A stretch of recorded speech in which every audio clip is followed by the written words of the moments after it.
What's it, YouTube? Down here from Zephyr Wargames, and we finally did it! We got a top 8 spot at a regional, as you can see by this beautiful Thunder Dragon Colossus regional mat. This was at Tier 0's regional, just on the edge of London. There was 98 players, and I got 8th place with Dino Thunder, or Thunder Dinos, however you want to say it. This deck put in so much work and got me my first official top of this season. So without further ado, I'm going to take you guys through this, show you exactly what we got, and then I'll even show you my side deck and explain the matchups I had. So there were 7 rounds today, 98 players. I faced 2 Tricksters, Sky Strikers, 1 Thunder Dragon, a Pendulum Magician, a mirror, exact mirror, Dino Thunder mirror, and an FTK. My losses came to the Thunder Dragon, which was top 8th, Andre, who got top 8 at YCS London. He just outplayed me. Like he knew the Thunder Dragon deck better than I did. And then the last game was against Pendulum Magicians, who actually got 4th place. Ryan from Tier 0 actually got 4th place with that. He did really, really well. He got a bit lucky. Like I activated Impermanence to lock out his 5 scale, and he was locked on a 5 and an 8 scale. His entire hand was level 7, so he just went off from there. But congratulations to him as well. The FTK matchup was quite fun as well. First game was drolled. I drolled him and then OTK'd him, and then he FTK'd me. And then game 2, I just kind of pushed all out, did the unbreakable board and said, break my board, you win, simple as that. And it was YUGIOH, Ultimate Conductor, Overtex, and a Colossus, and a Call by the Grave set, and I managed to push through on that one. Sky Strikers was just a slogfest back and forth, and the Tricksters, under Reincarnation, I kind of did okay because they were banishing my Thunder Dragons to push plays off. Anyway, enough talking, let's take you through the profile. So we've got triple Soul Eating Overraptor, straightforward on that one, you have to play 3 of this. Triple Armageddonite, again, have to play 3 of this. Triple Thunder Dragon Raw. Now, this is the only one I play at 3. I kind of want to play it at 2, but every time I would side one of these out to put in one of my side deck cards, I would open up both of them. So I was just like, you play them at 3, it gets a little bit cloggy. You play it at 2, you're always going to see them, so 3 is better. 2 Thunder Dragon Dark. I just kind of felt that 3, if Raw was slightly cloggy at 3 and 2, this would definitely be, and 2 was just perfect for me. And 2 Hawks again. Sometimes I had to go with the Banished Hawk, get the draws, and off I go to kind of reshuffle my hand. Because this deck does brick. When it bricks, 9 times out of 10, you will lose the game, unfortunately. But when it goes off, it does go off. Like my last game against the Sky Striker player, literally, I played through a couple of hand traps, called by the grave his bell, and just went absolute ham for the game. Then the hand trap lineup is very, very weird as well. So we've got 2 Ogre, 2 Droll, and 2 Ash Blossom. This was just like a last minute choice of mine. Ogre actually won me a game as well because I Ghost Ogred the mirror matches Mare. He played the Mare, Ghost Ogred that, and he only got 1 token, which ultimately gave me the win. Droll won me the FTK game. Ash Blossom I didn't see as much. Like there was very little. The way I saw it was Ash Blossom counteracts my Droll. Like I want them to search and then I want to droll them. But I also want the Ash in case they don't want to continually keep searching. So I kind of found myself going for the 2-2-2, which worked out like perfectly well for me. I would probably want a draw at 3 in certain scenarios, but today it worked out perfectly fine. Double Ultimate Conductor and double Overtex. Like even at 2, I still open this guy. Like it's just so, but you have to play 2 because you want to send one, get the pill, and then play pill and play the second one as a bit more a defensive play. So yeah, you kind of have to play 2 of this one. And then the one was, you've got the 1 Miscellaneousaurus, the 1 Durac Elio, and the 1 Giant Rex. Quite self-explanatory on those as well.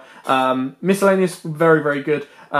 If you have to, you can normal summon your Overraptor, and then if you've got a Miscellaneous hand, ditch the Miscellaneous to protect it.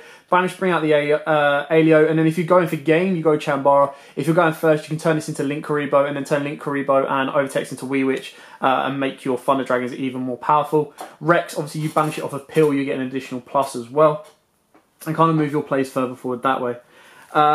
Monster-wise, I'm relatively happy with it. There wasn't a huge amount I'd like to change. Like in what I'm seeing. Like what I've got here I'm quite happy with. It's more I'd like to see Raw less often in my hand, and I'd like to see Overtext less often in my hand, but that's just the way the game goes. Moving on to the spells, triple gold sark, straightforward on this one. You can send your Giant Rex, and then of course you send any of your Thunder Dragons, you're plussing off of that. Triple Allure of Darkness, the best, like so good. If you play this and banish off your Raw, instantly you've got summon. It's better in my opinion than a Dino variant because you've got more darks to play around with and get rid of, rather than the pure, but it still works quite nicely in the pure. Double pill, quite a few people were shocked that I was only playing 2. I had tested between 2 and 3, and I kind of felt 2 was enough because I'm searching it quite often. And it was getting a little bit cloggy because you would search it multiple times. Like, for example, if you activate your first pill and go into an Overtext, you would then tribute off that Overtext to use as effect to search out the second pill, and then there's no real need for the third pill because by that time you should have gain. But I can see where people are coming from with that. 2 Called by the Grave, put in quite a lot of work, especially winning the Sky Striker matchup. Double Fossil Dig. Now I pushed the deck to a 42 card and I was not willing to push it to 43 or 44. There was just no way. And the only thing I kind of did was drop the Fossil Dig. Now the reason I dropped the Fossil Dig, and of course we've got the one Rhoda, is because I was talking to Robbie who plays this deck as well, and he kind of said, the issue is right now with the FDK, Drolls are so out there. Like they're so popular right now that if you activate a Fossil Dig to search out your monster, yes, you've got the consistency, but if you get Drolled then, your turn kind of ends from either of these two because you'll want to be sending your Overraptor, your Overtext to get your pill, so you can't search your pill under that one. So it made a lot of sense. Dropping it to 2, it worked quite well. I didn't really have any issues. I was getting the consistency that I needed to and play around that way. Desires, put this in at the last minute. This was like for the 3rd Fossil Dig. Definitely worth it. Like you play so many 3 odds and the odd 1 odds that you're not at the end of the world if you lose them. Giving the additional desires can either help push you for game or of course can give you the cards in your hand that you need. Foolish Burial, another last minute addition. Now, because you're sending so much to grave, if you're not careful, they kind of brick. Like your Armageddon Knight, your Overtext, and your Foolish Burial. That's 7 cards in your deck that you're trying to send to grave, and it can be quite taxing. But saying that, the times that I did open this up, I would 9 times out of 10 I got the game win because I would just send like the miscellaneous, banish it, get the Aeolo, go into Chambara and go into game, or push plays that way. So definitely worth it. And then of course the one Thunder Dragon Fusion. This was just mainly giving me recyclable capabilities. So putting back my Thunder Dragons that had already been used back into the deck. I can only use it once because I've only got the one Titan. But it did put its work in, it put its shift in. And it was additional, rather than losing an effect off of Thunder Dragon Dark, you know, it was quite helpful to play around with. And what I found myself doing more often than not was I would banish the Raw, special summon the Dark, get the Dark off the board in some manner, search out your Hawk, discard your Hawk, bring back 1 and go into your Titan. But then there were the odd times where searching out Fusion was the better play to do, and it worked out quite nicely. Now onto the extra deck. Of course, we've got the 2 Thunder Dragon Colossus and the 1 Thunder Dragon Titan. Colossus, it speaks for itself, and Titan, it's less relevant in this deck because you don't have as much play around in your hand to start popping stuff. But, you know, it's still just a beta that most people can't get past. For the XYZs, you've got the 1 Dolkar, never made this today. The 1 Lagia, made it once. The 1 Exton, made it once, won me a game, so incredibly powerful card. The 1 Abyss Dweller, never made it. Never really got the option to make it in the Thunder Dragon matchup, hence losing that one. But like I said, Andre just knows the deck a lot better. There's a reason he got top 8 at YCS London. You know, that's not more can be said about that. Link monsters, of course, we've got the 1 Link Karibo. Never went into it today, didn't need to. I was going more for the synchro plays. The Wee Witch Apprentice, incredibly powerful card. There was like one occasion where I was like, oh, I wish I had a second Wee Witch or I had a Lamphalinkus. The 1 Nightmare Phoenix, never went into it, but quite straightforward and explanatory on that one. 1 Nightmare Unicorn, obviously went into it once and it won me the game against the Sky Strikers because I just spam back their Suzuku and then pushed in for game. And then of course we've got the 1 Deco Talker. Went into this once, and that was to clear off the Wee Witch to go into decode and then go in for game. So still very, very important decode, and very, very powerful to kind of push your plays further forward that you need to. And then we've got the 1 Borrowload and the 1 Borrow Sword. Never went into them, didn't really need to. With the Ultimate Conductor Tyranno on board, and like your other boss ones like Colossus and that, you very rarely need to go into that for game, but they're just there as a safety. And then of course the one high-speed Void Shambara. Again, won me a game as well. The only things that I was considering to put into this deck was the FA Dawn Dragster, because then if you get a level 6 Thunder Dragon on board, you synchro into that. And then of course you've got 2 negates on board, you've got your overtext and that if you're worried less about your opponent searching and more about what they can activate. Alternatively, you do have the Mare play, which I saw in the match. It was interesting to see that happen with the Yazi as well and Destrudo. I kind of, and honestly, I hadn't looked into that kind of combo play enough to justify put it into the deck, so I kind of went with what I knew rather than changing it up too much. And then for the side deck, triple evenly matched, never resolved it, put it in a couple of times. Double impermanence, again, this was the last minute. I was going to put 3 in, and at the last minute I dropped it to 2 so that I could put in 2 mind controls and stuff like that. Again, I think I saw it once and it didn't really do a lot for me. Twin Twisters, again at 2, never saw it, never really came up. Mind control, won me a game.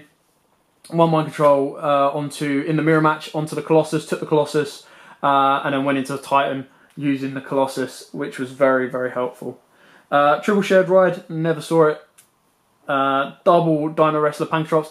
I really, really rate this card because it pops 1 card on the field, so as long as you go second, it's a shame it's not searchable by Fossil Dig because it's a level 7.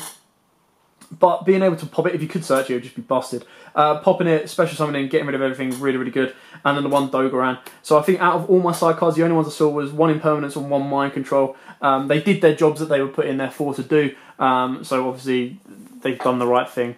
If I was going to change anything, there was a list of like side deck cards that I was umming and ahhing about, and there's a list of main deck cards that I was umming and ahhing about as well.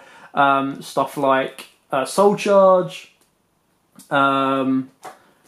stacked next to me, Soul Charge, Ghost Bells, and at the end of the day, I think my decision not to put Ghost Bells in and keep Ogres in actually won me more games than not, because not many people would expect any Ogres. So at the end of the day, no matter what the meta is going to, sometimes go for your old and trusted and what you feel is better, because that might actually win you a game.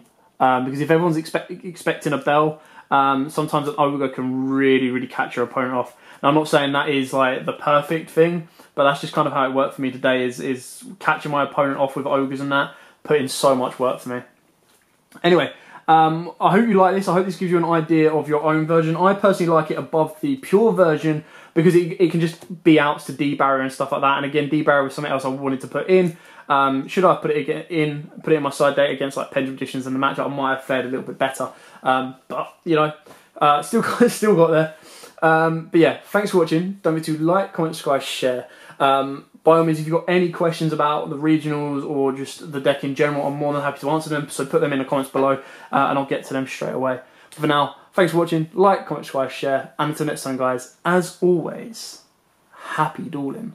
What's up, YouTube? Thanks for watching that video. I hope you liked it. If you did, hit that like button. And of course, don't forget to hit that big red subscribe button in the bottom left-hand corner and the notification bell so you don't miss out on anything. We've got more deck profiles, duels, pack openings, and many more Yu-Gi-Oh! Videos coming up for you all year round. So don't forget to stay tuned for all of that. Thanks, and as always, guys, happy dueling.